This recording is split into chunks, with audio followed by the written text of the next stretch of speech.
Hello and welcome to easy grammar.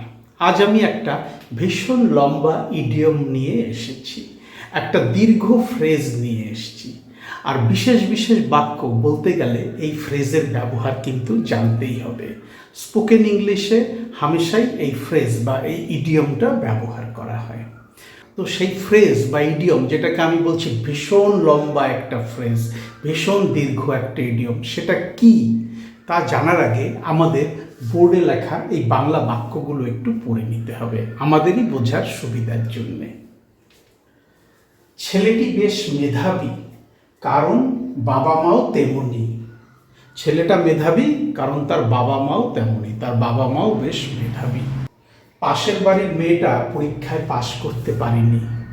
পাশের বাড়ির যে মেয়েটা পরীক্ষায় পাশ করতে পারেনি কারণ বাঁশ গাছের গোড়ায় বাঁশই জন্মায়। একটু বোঝার চেষ্টা করো আন্ডারলাইন করা অংশটা।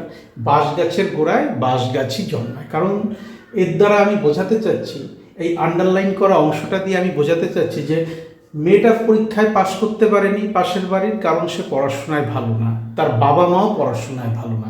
তার বাবা মা যদি অশিক্ষিত হয়, পড়াশোনা না জানে, মেয়েটাও যে স্বাভাবিকভাবেই পড়াশোনায় ভালো হবে না, এটাই ধরে নেওয়া হচ্ছে। বরুণ একটা অপরাধী হয়ে উঠেছে, যেমন মা বাপ তেমনই সন্তান। বরুণ অপরাধী হয়ে উঠেছে, বরুণ একটা ক্রিমিনাল হয়ে গেছে। আবার অন্য দিক দিয়ে দেখলে দেখা যাচ্ছে যে বরুণের যে বাবা মা, তাদেরও স্বভাব চরিত্র ভালো না, তাদেরও অপরাধের ইতিহাস আছে বা রেকর্ড আছে। তো সেই কারণেই ধারণা করা হচ্ছে যে বাবা মায়ের অপরাধী মানসিকতার জন্যই বরুণও অপরাধী হয়ে উঠেছে। তো এই যে তিনটে সেন্টেন্স আমি পড়লাম, এই তিনটে সেন্টেন্স কিন্তু একটা ব্যাপার খুব পরিষ্কারভাবে আমাদের বুঝিয়ে দিচ্ছে। সন্তানের যে দোষ গুণ, সেটা তারা বাবা মায়ের থেকেই পায়, জিনগতভাবেই হোক বা বংশগতভাবেই হোক। আর এই ব্যাপারটা ইংরেজিতে প্রকাশ করতে গেলে আমাদের যে ইডিয়ম বা ফ্রেজটা ব্যবহার করতে হবে সেটা হচ্ছে the Apple doesn't fall far from the tree. The apple doesn't fall far from the tree. দেখো কত লম্বা একটা ইডিয়ম। তোমরা আগে এই ইডিয়মটা ব্যবহার করেছো? দেখো কি বিরাট লম্বা। আর এক ধরনের বিশেষ ভাব প্রকাশ করতেই কিন্তু আমরা এই ইডিয়মটা ব্যবহার করব। তো দেখো, যখন সন্তানের কোনো দোষ ত্রুটি বা কোনো গুণ আমরা দেখতে পাই, তার কারণ হিসাবে আমরা তার বাবা মাকেই দায়ী করি। আর এই ব্যাপারটাই আমরা এই লম্বা, এই দীর্ঘ ফ্রেজ বা ইডিয়মটা দিয়ে প্রকাশ করি। তো চলো এবার এই বাক্যগুলো আমরা ইংরেজিতে লিখি, যেখানে আমরা the apple doesn't fall far from the tree ফ্রেজটা ব্যবহার করব।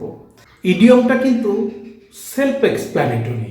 সেলফ এক্সপ্ল্যানেটরির কথার অর্থ হচ্ছে নিজে নিজেই কিন্তু নিজের অর্থ কিছুটা প্রকাশ করে দিচ্ছে, যে একটা আপেল পড়ছে ঠিকই, কিন্তু যে গাছটা থেকে পড়ছে তার থেকে বেশি দূরে গিয়ে পড়ছে না। অর্থাৎ কিনা আপেলটা যে এই গাছটা থেকেই পড়েছে, নির্দিষ্ট গাছটা থেকেই পড়েছে, সেটা বোঝা যাচ্ছে। ঠিক তেমনই বাবা মায়ের চরিত্র দিয়েই বা বাবা মায়ের দোষগুণ দিয়েই সন্তানের চরিত্র বা তার দোষগুণ বিচার করা হচ্ছে। তো চলো এবার ইংরেজিতে এগুলো বলার চেষ্টা করি। ছেলেটি বেশ মেধাবী। ছেলেটি, দ্য বয়, নির্দিষ্ট একটি ছেলে, লিখেই দেওয়া আছে ছেলেটি। দ্য বয় হয়, ইজ, বেশ মেধাবী। সো মেধাবী ইংরেজি হচ্ছে intelligent.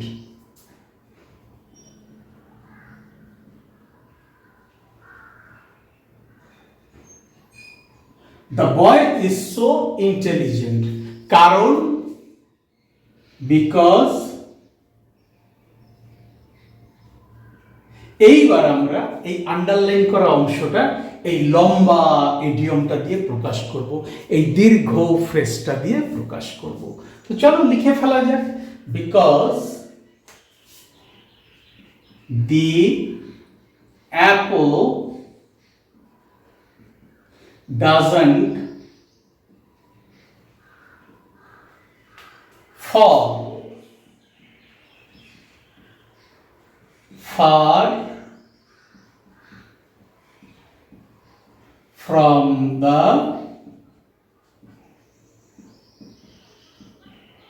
tree. The boy is so intelligent. ছেলেটি বেশ মেধাবী, কারণ বাবা মাও তেমনই। অন্যভাবেও বলতে পারি, ছেলেটি বেশ মেধাবী। দেখতে হবে না কাদের ছেলে, মেধাবী ছেলে মানে আমি বুঝিয়ে দিলাম যে তার বাবা মাও মেধাবী, তাই ছেলেটিও মেধাবী। অর্থাৎ কিনা জিনগতভাবে সে এই মেধা তার বাবা মায়ের থেকেই পেয়েছে। পাশের বাড়ির মেয়েটা পরীক্ষায় পাশ করতে পারেনি, কারণ বাঁশ গাছের গোড়ায় বাঁশই জন্মায়। অশিক্ষিত পরিবারে অশিক্ষিতই জন্মায়, এমনটাই বোঝাবার চেষ্টা করছি আমরা। যদিও বক্তব্যটা কিন্তু ঠিক না। ইডিয়মগুলো তৈরি হয়েছে মানুষের বিশেষ বিশেষ ভাব প্রকাশ করার জন্য, কিন্তু সবসময় যে ইডিয়মগুলো সত্যিটাই নির্দেশ করে তা কিন্তু না। আমার নিজের চোখে দেখা একজন প্রফেসরের দুই ছেলে দুজনেই ক্রিমিনাল হয়ে গেছিল। সেই প্রফেসর মাটির মানুষ এবং অত্যন্ত সজ্জন ব্যক্তি। তার স্ত্রী একটা হাই স্কুলের টিচার, সেও যথেষ্ট ভদ্র মহিলা, কিন্তু তাদের দুইটা সন্তানই কিন্তু ক্রিমিনাল হয়ে গিয়েছিল। পরে অবশ্য তাদের নানা রকম কাউন্সিলিংয়ের মাধ্যমে স্বাভাবিক জীবনে ফিরিয়ে আনা গেছে, কিন্তু তারা অপরাধের পথেই পা বাড়িয়েছিল। তাই আমরা এই ফ্রেজটা দিয়ে যা বোঝাবার চেষ্টা করছি তা কিন্তু সবসময় যে সত্যি তা নয়। যাই হোক, আমাদের তো ইংরেজি শেখা নিয়ে কথা, আমরা সেটাই করব। পাশের বাড়ির মেয়েটা পরীক্ষায় পাশ করতে পারেনি, কারণ বাঁশ গাছের গোড়ায় বাঁশই জন্মায়। তো চলো লিখে ফেলি। পাশের বাড়ির মেয়েটা, the girl next door. The girl next door, girl next ডোর এর অর্থ হচ্ছে পাশের বাড়ির মেয়ে। The girl next door pass করতে পারেনি।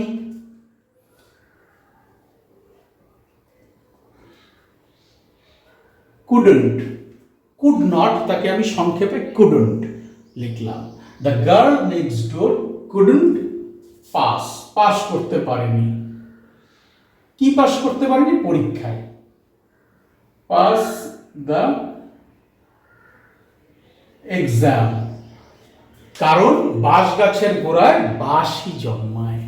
এই অংশটা আমি এই লম্বা ইডিয়ম, এই দীর্ঘ ফ্রেজটা দিয়ে প্রকাশ করব। কারণ, because,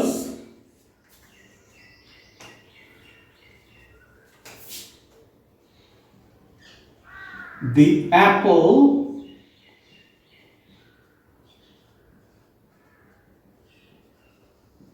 doesn't fall far from the tree. গাছের থেকে আপেল বেশি দূরে গিয়ে পড়ে না, গাছের কাছেই থাকে। এটাই প্রকাশ করা হচ্ছে। বাবা মায়ের যেমন চরিত্র, বাবা মায়ের যেমন স্বভাব, বাবা মায়ের যেমন মেধা বা দোষ গুণ, সন্তানেরাও ঠিক সেগুলোই পায়। এটাই প্রকাশ করছি আমরা। বরুণ একটা অপরাধী হয়ে উঠেছে। বরুণ হয়ে উঠেছে একটা অপরাধী। বরুণ আগে ভালো ছিল, কিছুকাল আগে সে অপরাধীতে পরিণত হয়েছে এবং এখন সে অপরাধী। একটা কাজ কিছুকাল আগে হয়েছে, একটা ঘটনা কিছুকাল আগে হয়েছে, কোনো কিছু কিছুকাল আগে সম্পন্ন হয়েছে বা ঘটেছে, যার ফল এখনো আছে। তেমনটা বোঝাতে গেলে আমাদের যে টেন্স ব্যবহার করতে হবে সেটা হচ্ছে প্রেজেন্ট পারফেক্ট টেন্স। তাই আমি এখানে প্রেজেন্ট পারফেক্ট টেন্সে বাক্যটা লিখব। বরুণ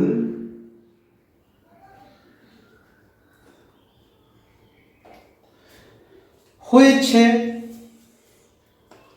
হ্যাজ, কারণ বাক্যের কর্তা থার্ড পারসন সিঙ্গুলার নাম্বার, তাই আমাকে এখানে সহায়ক ক্রিয়া হিসাবে হ্যাজ আনতে হবে, হ্যাভ আনতে পারবো না। Barun has become, became, become, become ভার্বের পাস্ট পার্টিসিপল ফর্ম হচ্ছে become, become, became, become, come, came, come, সেরকমই বিকাম, বিকেম, বিকাম। তাই আমি এখানে বিকামই লিখব, কারণ প্রেজেন্ট পারফেক্ট টেন্সে সহায়ক ক্রিয়া হ্যাভ অথবা হ্যাজের পরে আমাকে ভার্বের থার্ড ফর্ম বা পাস্ট পার্টিসিপল ফর্মটাই ব্যবহার করতে হবে। বরুণ হ্যাজ বিকাম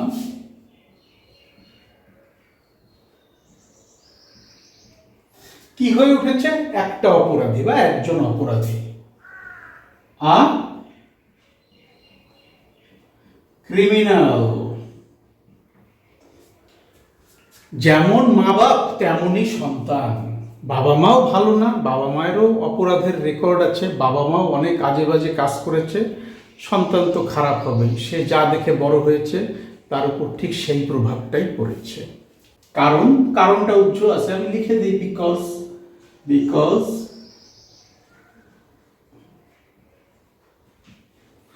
যেমন মা বাপ তেমনই সন্তান। এইবার আমরা এই ফ্রেজটা সরাসরি বসিয়ে বাক্যটা সমাপ্ত করব। The apple doesn't fall far from the tree. Varun has become a criminal because the apple doesn't fall far from the tree. Varun অপরাধী হয়ে উঠেছে কারণ যেমন মা বাপ তেমনই সন্তান। বাবা মাও ভালো না, বরুণও তাই অপরাধী হয়েছে।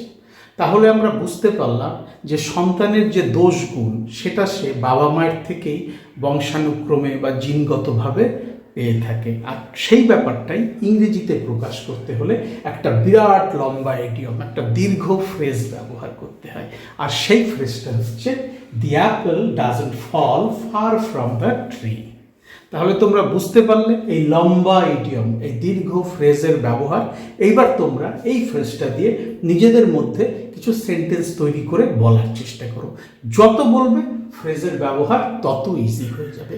তবে সবার শেষে একটা কথা আমি বলি, আমি কিন্তু এই ফ্রেজটাকে সত্য বলে মনে করি না। কারণ আমার নিজের অভিজ্ঞতা দিয়ে দেখেছি অনেক বাবা মা আছে যারা নিরক্ষর কিন্তু তাদের ছেলেমেয়েরা ডাক্তার, ইঞ্জিনিয়ার হয়েছে। আবার অনেক উচ্চশিক্ষিত বাবা মায়ের ছেলেমেয়েরা অপরাধীতে পরিণত হয়েছে। তাই সবসময় যে এই ফ্রেজটা একদম সত্য প্রকাশ করবে তা কিন্তু না। এগুলো আমাদের ভাব প্রকাশের জন্য তৈরি হয়েছে। তাই ভাব প্রকাশ করতে গেলে আমরা এই ফ্রেজগুলো ব্যবহার করতে পারি। তবে হ্যাঁ, সাবধান, কখনো এমন মন্তব্য করা ঠিক না যাতে অন্যের আঘাত লাগে। কাউকে ছোট দেখাতে গিয়ে আমি তার বাবা মাকেও ছোট দেখাতে পারি না, আমরা তো জানি না। তাই এই ফ্রেজটা ব্যবহার করবে ঠিকই, কিন্তু বুঝে শুনে। ঠিক আছে, একটা স্ক্রিনশট নিয়ে নাও, আর কোথাও যদি বুঝতে অসুবিধা হয় আমার ভিডিওর কমেন্ট সেকশনে লিখে জানাও। ডেসক্রিপশন বক্সে আমার ইমেল অ্যাড্রেস দেওয়া আছে, চাইলে সেখানেও আমার সাথে যোগাযোগ করতে পারো। Thank you so much for your time and attention, and have a nice day.